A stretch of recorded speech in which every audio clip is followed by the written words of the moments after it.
Shalom Mama dan saudara-saudari. Kami dari kelompok 10 akan menceritakan sejarah singkat dari 3 filsuf yang ada di dunia barat. Dan saya sendiri Melvin Dada akan menceritakan tentang sejarah singkat dari Socrates.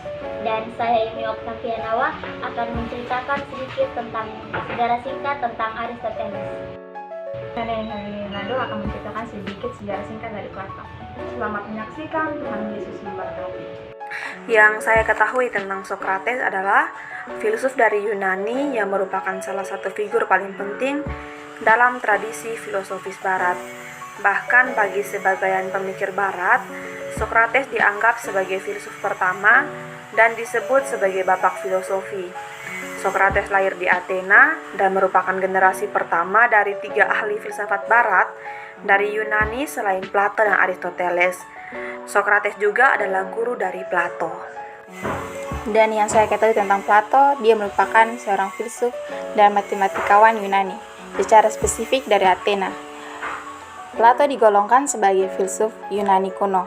Ia merupakan penulis philosophical dialogues dan pendiri dari Akademik Platonik di Athena, sekolah tingkat tinggi pertama di dunia barat. Yang saya ketahui tentang Aristoteles, dia merupakan seorang filsuf di era Yunani kuno yang sangat luar biasa. Aristoteles ini lahir sekitar tahun 384 sebelum Masehi di Sagira di Trace. Aristoteles ini merupakan murid dari Plato. Dia juga merupakan salah satu dari 3 orang filsuf yang berpengaruh di pemikiran barat. Yang saudara Melvin ketahui dari pemikiran Socrates itu apa? Jadi, filosofi Socrates ini mencari kebenaran yang berlaku untuk selama-lamanya. Socrates berpendapat bahwa dalam mencari kebenaran itu, ia tidak memikir diri sendiri, melainkan setiap kali berdua dengan orang lain dengan jalan tanya jawab. Orang yang kedua itu tidak dipandangnya sebagai lawan, melainkan sebagai kawan yang diajak bersama-sama mencari kebenaran.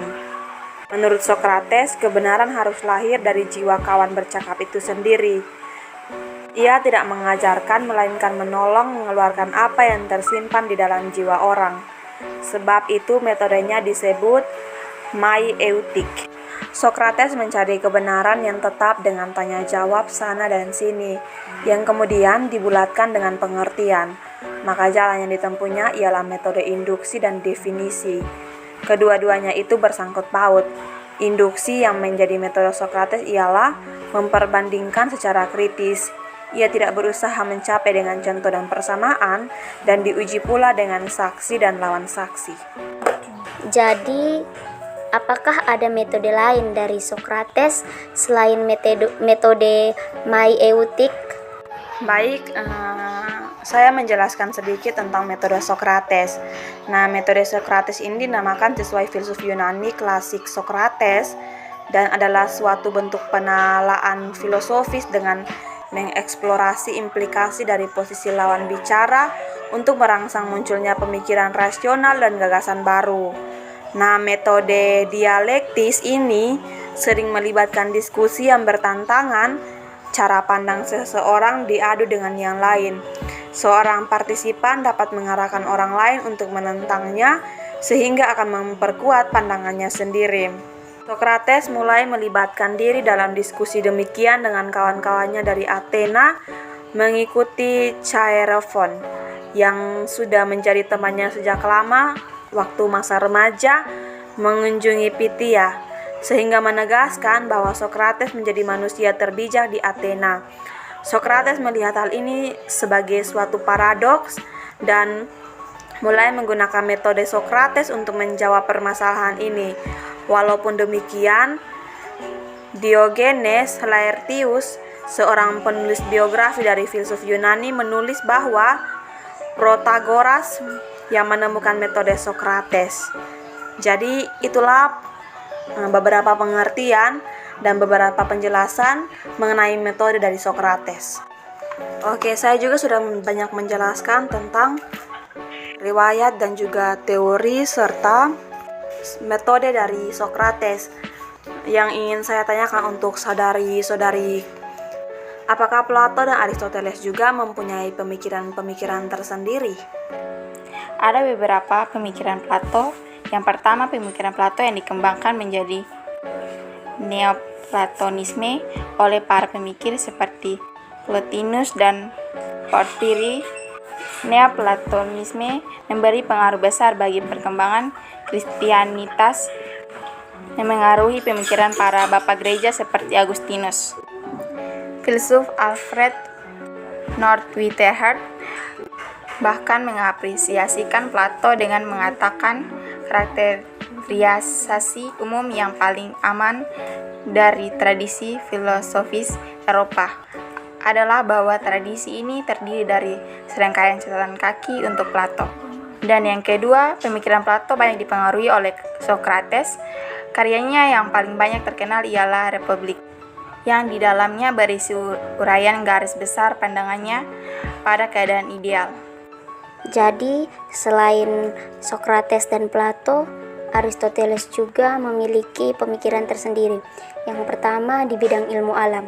Aristoteles merupakan orang pertama yang mengumpulkan dan mengklasifikasikan spesies-spesies biologi secara sistematis.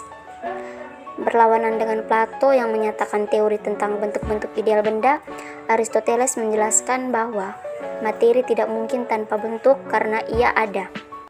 Logika Aristoteles adalah suatu sistem berpikir deduktif yang bahkan sampai saat ini masih dianggap sebagai dasar dari setiap pelajaran tentang logika formal.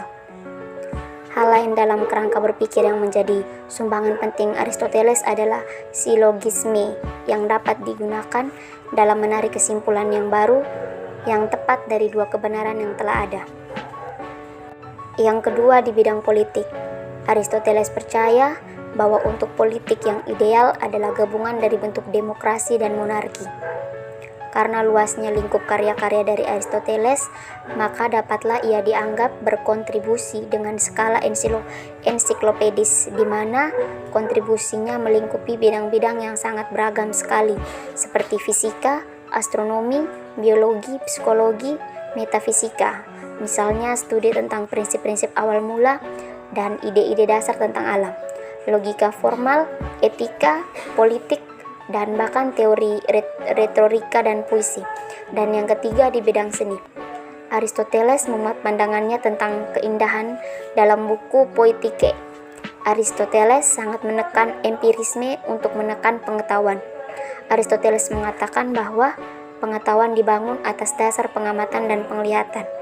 Menurut Aristoteles, keindahan menyangkut keseimbangan ukuran, yakni ukuran material. Menurut Aristoteles juga, sebuah karya seni adalah sebuah perwujudan arsitek yang merupakan karakteristik disertai dengan estetika. Katarsis adalah pengungkapan kumpulan perasaan yang dicurahkan keluar. Kumpulan perasaan itu disertai dorongan normatif. Dorongan normatif yang dimaksud adalah dorongan yang akhirnya memberi wujud khusus pada perasaan tersebut.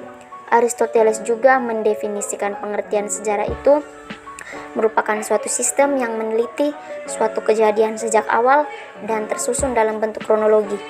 Pada masa yang sama, menurut Aristoteles juga sejarah adalah peristiwa-peristiwa masa lalu yang mempunyai catatan, rekod-rekod atau bukti-bukti yang konkret. Jadi dari kedua cerita yang saudara-saudari cerita ini, apakah ada perbandingan pemikiran Plato dan Aristoteles tentang jiwa dan raga, atau memang tidak ada? Jadi begini saudara Melvin, menurut saya ada perbandingan pemikiran Plato dan Aristoteles. Jadi menurut Plato, manusia memiliki 3 elemen dalam jiwa.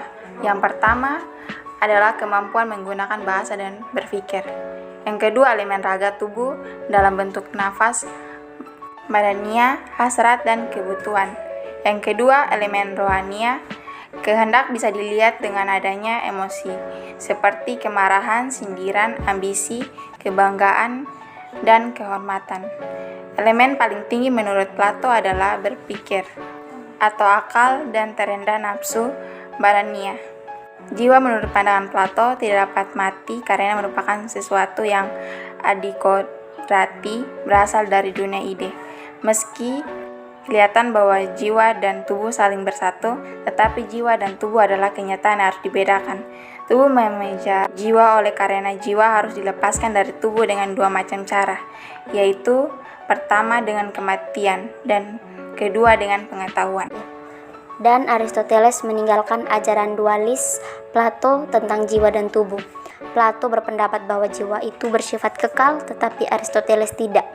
Menurut Aristoteles, jiwa dan tubuh ibarat bentuk dan materi. Jiwa adalah bentuk dan tubuh adalah materi. Jika merupakan asas hidup yang menjadikan tubuh memiliki kehidupan, jiwa adalah penggerak tubuh. Kehendak jiwa menentukan perbuatan dan tujuan yang akan dicapai. Secara spesifik, jiwa adalah pengendali atas reproduksi, pergerakan, dan persepsi. Aristoteles mengibaratkan jiwa dan tubuh bagaikan kampak. Jika kampak adalah benda hidup, maka tubuhnya adalah kayu atau metal, sedangkan jiwanya adalah kemampuan untuk membelah, dan segala kemampuan yang membuat tubuh tersebut disebut kampak. Sebuah kampak tidak bisa disebut kampak apabila tidak bisa memotong, melainkan hanya sengkok kau atau metal. Disadari oleh Aristoteles bahwa tubuh bisa mati, dan oleh sebab itu maka jiwanya juga ikut mati. Seperti kampak yang tadi kehilangan kemampuannya, manusia juga demikian ketika mati. Ia akan kehilangan kemampuan berpikir dan berkehendak. Jadi Mama dan saudara-saudari, ini adalah sejarah singkat dari 3 filsuf yang kami ketahui. Sekian dari kami, terima kasih dan salam. Tuhan Yesus. Sekian cerita singkat mengenai 3 filsuf yang ada di dunia barat. Semoga bermanfaat. Tuhan Yesus memberkati. Shalom.